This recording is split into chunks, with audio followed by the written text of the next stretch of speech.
रत्नाकर औसेकर त्यांच्या भाषण कला क्लासेसला भरभरून प्रतिसाद मिळत आहे. आपलं ऍडमिशन बुक करा. आणि मित्रांनो, ऑफलाईन ऑनलाईन दोन्ही प्रकार उपलब्ध आहेत. आणि सर्वात महत्वाचं म्हणजे 30 दिवसाचा हा कोर्स आहे. 30 दिवस दररोज 1 तास तुम्हाला या कोर्सला द्यायचा आहे. तुम्हाला जर अधिक माहिती पाहिजे असेल तर माझा हा नंबर आहे 9890398788. या नंबरला संपर्क करा आणि या भाषण कला क्लास बद्दल अधिक माहिती घ्या. मी तुमच्यासाठी 24 तास उपलब्ध आहे. कोणाला काही सरपंच व्हायचंय, कोणाला जिल्हा परिषद अध्यक्ष व्हायचं, कोणाला महापौर व्हायचंय, कोणाला नगरसेवक व्हायचंय, पण हे सगळं येण्यासाठी तुम्हाला बोलता आलं पाहिजे. जो बोलेल त्याची माती विकेल, जो नाही बोलेल त्याचं सोनं सुद्धा विकत नाही. हा आमच्या क्लासचा मंत्र आहे. मित्रांनो नमस्कार, रत्नाकर औसेकर युट्यूब चॅनल मध्ये आपल्या सर्वांचं स्वागत. आणि मित्रांनो, आपण जो भरभरून प्रतिसाद देतात त्याबद्दल मी आपला अत्यंत आभारी आहे. गेल्या व्हिडिओला आपण जवळपास 8000 एका दिवसात व्ह्यूज दिले. धन्यवाद आहे आपले. मित्रांनो, आपला सकाळचा भोंगा गाजतोय बरं. आणि लवकरच आपण 41,000 सबस्क्रायबरचा पल्ला गाठतोय. 1 वर्षाच्या आतलं आपलं चॅनल आहे आणि 41,000 सबस्क्रायबर्स आणि 50 लाख व्ह्युअर्स याची एवढी मजल आपल्या चॅनलनं गाठलेली. मित्रांनो, त्याबद्दल आपल्या सर्वांचा मी आभारी आहे. अनेक लोक फोन करतात. कोण जळगावहून करतो, कोण धुळ्याहून करतो, कोण सोलापूरहून करतो, कोण कोल्हापूरहून करतो, कोण हैदराबादहून करतो, कोकणातून काही फोन येतात, सिंधुदुर्गहून काही फोन येतात, रत्नागिरीहून काही फोन आलेले आहेत. या सर्वांचा मी आभारी आहे मित्रांनो. आणि मित्रांनो, हे तुम्हाला आवडत आहे कारण आपण जे काही बोलतोय आपलं ठरलेलं आहे. सकाळचा भोंगा जे आहे ते सत्य बोलायचं, सत्य विश्लेषण. आणि आता विश्लेषण करायची मला एक पाळी निर्माण झालेली आहे. महाराष्ट्राची हास्य जत्रा. मित्रांनो, या महाराष्ट्राच्या राजकारणामध्ये पवार कुटुंब, या महाराष्ट्राचं राजकारण गेली 50 वर्ष झालं पवार कुटुंबाच्या अवतीभोवती फिरत आहे. शरद पवार, अजितदादा पवार, सुप्रियाताई सुळे, रोहित पवार,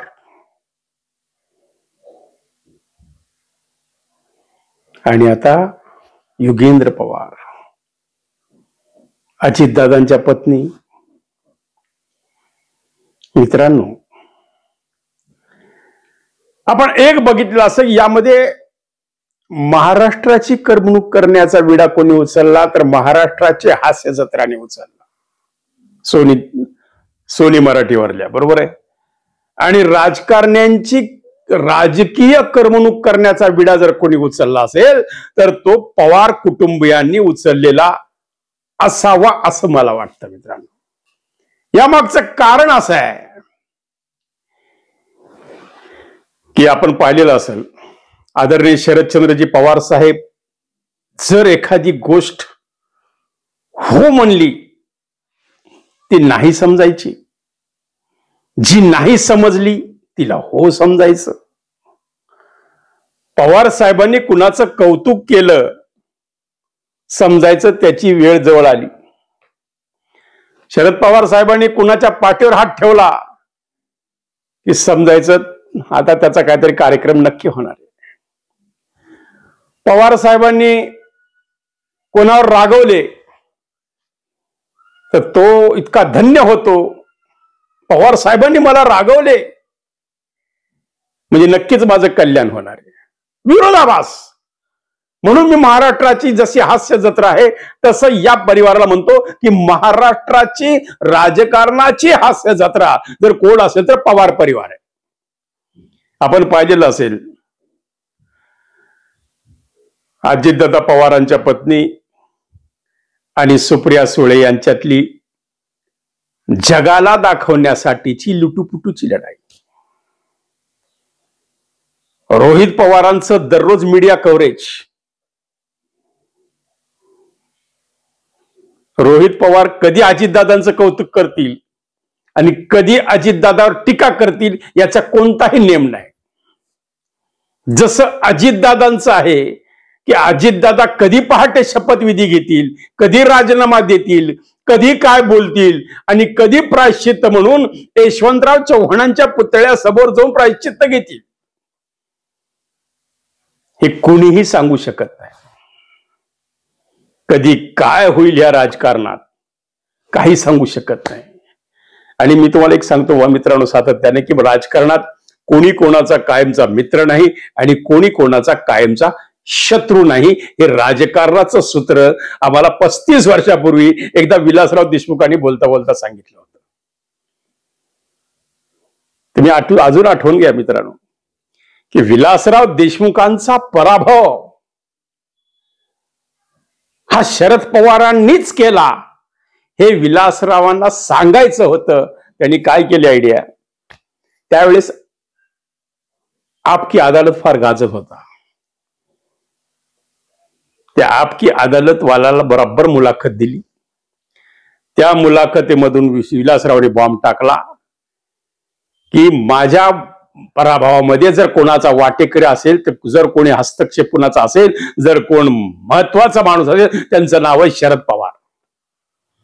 मग शरद पवारांना पत्रकारांनी विचारलं, हे पवार साहेब विलासराव असा आरोप करतायत की तुम्ही त्यांना पाडलं. मग शरद पवार म्हणाले, मी तर लातूरला गेलोय नाही.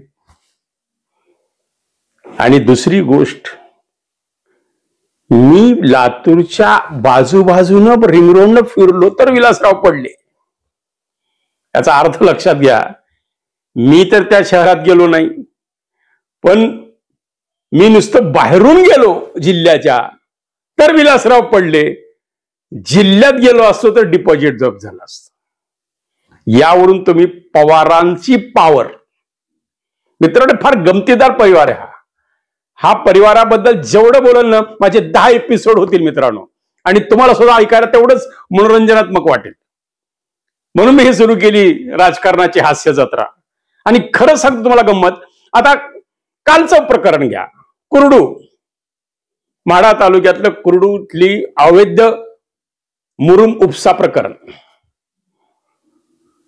अजितदादांनी धमकी दिली अंजना कृष्णांना, मैं तुम्हें देख लूंगा. मग शेवटी लगेच अजितदादाला वाचवल्याला ढाल कोणी घेऊन आलं, रोहित पवार. बघा लक्षात घ्या, कालपर्यंत हेच रोहित पवार अजितदादावर टीका करत होते. आता बघितलं की दादा अडचणीत येत आहेत. दादा अडचणीत येत आहेत म्हटल्या बरोबर रोहित पवारांनी ढाल पुढे केली की दादांची हिंदी कच्ची आहे. मित्रांनो म्हणून तर मी याला हास्य जत्रा हे नाव दिलंय. हे लोक डोकं खाजवतात की अरे हे पवार परिवार हे रसायन नेमकं आहे तरी काय. खरंच विरोधक आहेत काही एकमेकाला पुढे करून ते राजकारण करून आपलं कायम मीडियामध्ये पवार परिवार फोकसमध्ये राहतो. आता मला सांगा, अजितदादा पवारांचे कार्यकर्ते कोण? धनंजय मुंडे. धनंजय मुंडेंचा कार्यकर्ता कोण? वाल्मिक कराड. वाल्मिक कराड आरोप कोणते आहेत? बीड जिल्ह्यातली गुन्हेगारी. बरोबर आहे. मग त्यामध्ये एक प्रकरण ते आता संतोष देशमुखचं तर चालूच आहे, पण आता महादेव मुंडेंचं प्रकरण. महादेव मुंडेंच्या पत्नीला भेटायला कोण गेलं? सुप्रियाताई सुळे गेल्या, रोहित पवार गेले, तुमचे गृहराज्यमंत्री गेले, असे आणि म्हणजे एक लक्षात घ्या मित्रांनो की सातत्यानं मीडियामध्ये फोकसमध्ये राहणारा परिवार, त्याचं नाव आहे पवार परिवार. आणि पवार परिवाराचं रसायन हे अजब रसायन आहे मित्रांनो. पवार परिवार, त्यांचे उद्योग, त्यांचं राजकारण आणि त्यांचं समाजकारण. तुम्हाला एक महत्वाची गोष्ट मी सांगतो मित्रांनो की शरद पवार साहेबांना त्यांची स्मरणशक्ती एवढी दांडगी आहे की एखाद्या गावातल्या त्या नामदेव पाटलाला पटकन ओळखणं. काय नामदेव, काय म्हणते तुझं मुरडो? लगेच त्या नामदेवला वाटतं अरे पवार साहेबांनी माझं नाव घेतलं. म्हणजे इतकी त्यांची स्मरणशक्ती दांडगी आहे मित्रांनो, की ते ताबडतोब नावानिशी त्या कार्यकर्त्याला हाक मारतात की लगेच तो कार्यकर्ता आपलासा होतो. अजितदादांचा तर रोखठोक स्वभाव सगळ्या जगाला माहिती आहे की अजितदादा कर्तव्यनिष्ठ आहेत, अजितदादा रोखठोक आहेत, अजितदादा पशे काहीही गोलमाल चालत नाही, फार स्ट्रिक्ट आहेत अजितदादा. हे किती जरी असलं तर अजितदादावर प्रेम करणारा तेवढाच त्यांचा कार्यकर्त्यांचा समूह आहे मित्रांनो. आता अजितदादांनी त्या अंजना कृष्णांना धमकी दिली. एका महिला केडर, एक मोठ्या केडरच्या अधिकाऱ्याला त्यावेळेस ते सांगतात की मैं तुमको देख लूंगा. आता हे मला तर खोटं नाही सांगत तुम्हाला की एखाद्या सिनेमातला डायलॉग आठवला. विलन जसा म्हणतो तसं त्यांनी त्या अधिकाऱ्यांना म्हणले की मैं तुम्हें देख लूंगा, तुम मुझे व्हिडिओ कॉल करणे बोलते. म्हणजे एक लक्षात घ्या, खरं तर आम्ही काल सुद्धा त्या अधिकाऱ्याचं कौतुक केलेलं आहे. त्या महिला अधिकाऱ्याचं नक्कीच अंजना कृष्णाचं कौतुक केलं पाहिजे. मी तर म्हणतो अजितदादांनी त्यांचा सत्कार केला पाहिजे. असं रोखटोक विधान मी करतो. का करतो? बरोबर आहे, उद्या कोणीही कुणाचाही आवाज काढून कुणालाही धमकी देऊ शकतं. फक्त तिनं खरं कटो केलं की खरंच अजितदादा बोलतात. काय चुकलं त्या बिचारीच? काही चुकलेलं नाही. तर मित्रांनो, आता शेवटी अजितदादांनी त्यावर स्पष्टीकरण दिलं. अजितदादांनी स्पष्टीकरण दिलं, ते समवण्याचा प्रयत्न केला, पण ते शमत नाहीये. ते प्रकरण शमत नाहीये. आता मुख्यमंत्र्यांनी जिल्हाधिकाऱ्याकडून अहवाल मागवलेले आहेत की खरंच तिथं मुरुम उपसा हा अवैध होता का वैद्य होता. तर तिथून अशी माहिती मिळाली की ते अवैध होतं. त्याला समर्थन कोण करतंय? अजितदादा करतायत. मग आता अजितदादा अडचणीत येणार का? मग आता अजितदादा अडचणीत येणार म्हटल्याबरोबर रोहित पवार उठले आणि ढाल बनून आले. कोणाला वाचवायला? अजितदादांना वाचवायला. की अजितदादांचा जरा हिंदीचा प्रॉब्लेम आहे. अजितदादांची हिंदी एवढी 100% परफेक्ट नाहीये, म्हणून कधी कधी असं बोलण्याच्या ओघात ते बोलून जातात. मी त्या काल सुद्धा तुम्हाला सांगितले की अजितदादाची जीभ कधी घसरेल काही सांगता येत नाही. अजितदादा कधी कुणाला तोंड सुख घेतील काही नेम सांगता येत नाही. आणि अजितदादा कधी प्रायश्चित्ताला यशवंतराव चव्हाणांच्या पुतळ्याजवळ जाऊन बसतील काही सांगता येत नाही. अजितदादा कधी राजीनामा देतील काही सांगता येत नाही. अजितदादा कधी शपथ घेतील काही सांगता येत नाही. अजितदादा कोणाला सपोर्ट करतील काही सांगता येत नाही. पवार परिवाराबद्दल कुणीच कुणाला काही सांगू शकत नाही. असा एकमेव पवार या महाराष्ट्रात आहे. जी महाराष्ट्राची हास्य जत्रा म्हणून मी म्हणतोय ते आहे पवार परिवार. मित्रांनो, आम्ही टीका नाही करत, आम्ही त्यांचं कौतुक नाही करत. आम्ही एक सत्य परिस्थिती लोकांसमोर मांडतो की सगळ्या 13 करोड जनतेना भूलभुलैया करून हा पवार परिवार जे आपले राजकारणामध्ये एक स्वतःचं स्थान निर्माण करतं. आता मीडियाचा हिरो कोण आहे? रोहित पवार. मला सांगा, बावनकुळेवर 70 कोटी रुपये कुणाला माफ केले कुठल्या तरी ठेकेदाराला, याचा आरोप रोहित पवारांनी केला. बावनकुळे म्हणाले की रोहित पवार हे सिद्ध करून दाखवा, नाहीतर राजकारण संन्यास घ्या. आता बावनकुळे सिनियर आहेत का रोहित पवार सिनियर आहे? रोहित पवारने सांगितले की हे मी नाही बोलत, तर तुम्हीच दिलेलं हे विधानसभेतलं पत्र आहे. आता बोला. मग या सगळ्या खेळामाग कर्ता धर्मिता कोण आहे? याचा जादूगार कोण आहे? या सगळ्या पॉइंट्सला कोण खेळवतंय? त्याचं एकच नाव मी तुम्हाला स्पष्टपणे सांगतो, आदरणीय श्री शरदचंद्रजी पवार, ज्यांना आपण साहेब बनतो. बघा, या वयाचा सुद्धा साहेब अख्ख्या महाराष्ट्राला फिरवतायत.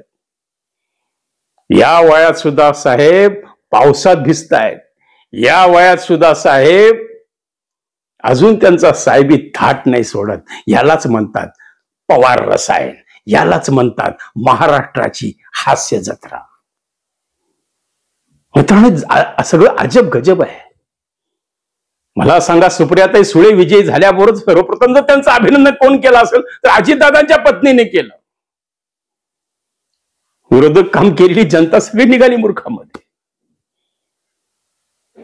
म्हणजे एक लक्षात घ्या, आपल्या परिवाराचं स्थान बळकट करण्याचं काम जर कोण करत असेल, मग तो युगेंद्र पवाराच्या माध्यमातून असेल. हे पुढच्या पिढीचे नेते आहेत. युगेंद्र पवार, रोहित पवार हे पुढच्या पिढीचे नेते आहेत. पुढच्या पिढीचे पक्षाचे प्रमुख आहेत. हे लक्षात घ्या.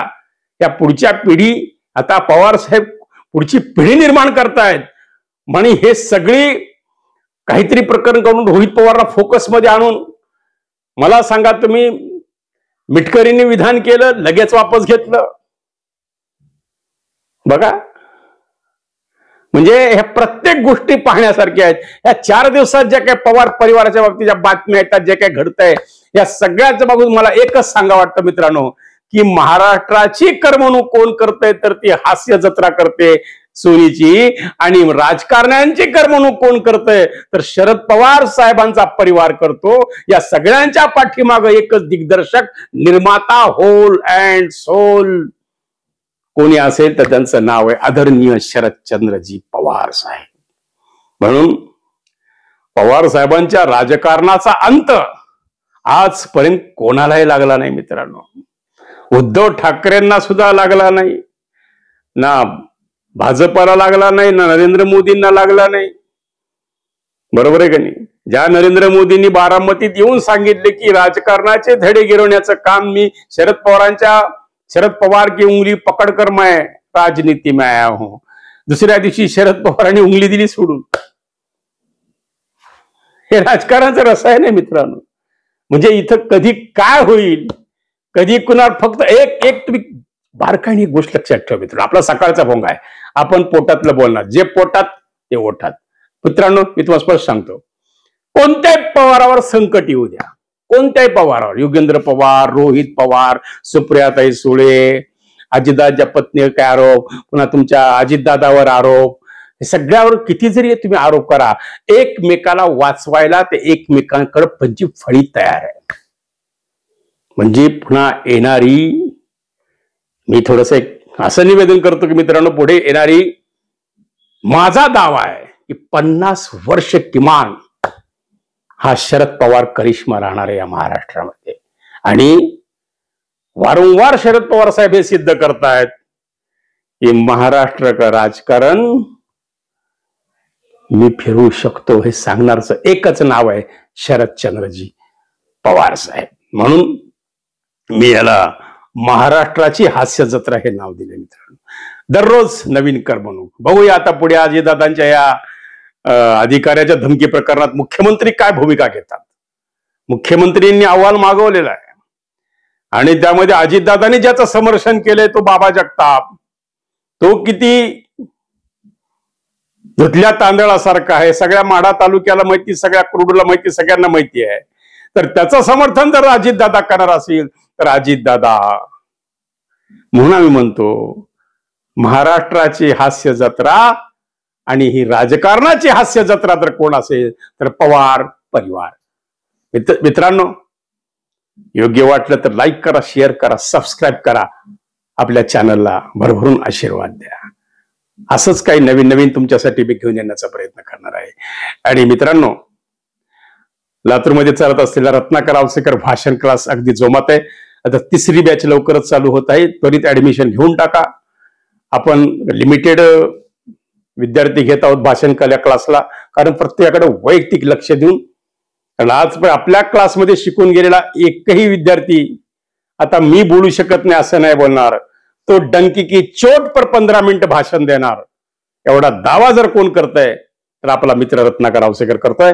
तर चला मित्रांनो, आमच्या त्या भाषण कला क्लास, आणि मी स्वतः GD आर्ट कमर्शियल आर्टिस्ट असल्यामुळं मी लातूरमध्ये चित्रकला क्लास चालू केलेला आहे. जर आपण आपल्या मुलाला, आपला मुलगा जर 5वीच्या पुढे आणि 10वीच्या आत असेल तर नक्कीच त्याला माझ्या या चित्रकला ट्युशन क्लासेसला ऍडमिशन द्या. नक्कीच त्याचं भविष्य सुद्धा मी घडवल्याशिवाय राहणार नाही. असाच आशीर्वाद असू द्या, असंच भरभरून प्रेम द्या. घेऊन येतो उद्या पुन्हा नवीन विषय, सकाळचा भोंगा. तोपर्यंत काळजी घ्या. धन्यवाद. रत्नाकर आवसेकर त्यांच्या भाषण कला क्लासेसला भरभरून प्रतिसाद मिळत आहे. आपलं ऍडमिशन बुक करा. आणि मित्रांनो, ऑफलाईन ऑनलाईन दोन्ही प्रकार उपलब्ध आहेत. आणि सर्वात महत्वाचं म्हणजे 30 दिवसाचा हा कोर्स आहे. 30 दिवस, दररोज 1 तास तुम्हाला या कोर्सला द्यायचा आहे. तुम्हाला जर अधिक माहिती पाहिजे असेल तर माझा हा नंबर आहे 9890398788. या नंबरला संपर्क करा आणि या भाषण कला क्लास बद्दल अधिक माहिती घ्या. मी तुमच्यासाठी 24 तास उपलब्ध आहे. कोणाला काही सरपंच व्हायचंय, कोणाला जिल्हा परिषद अध्यक्ष व्हायचं, कोणाला महापौर व्हायचंय, कोणाला नगरसेवक व्हायचंय. पण हे सगळं येण्यासाठी तुम्हाला बोलता आलं पाहिजे. जो बोलेल त्याची माती विकेल, जो नाही बोलेल त्याचं सोनं सुद्धा विकत नाही. हा आमच्या क्लासचा मंत्र आहे मित्रांनो.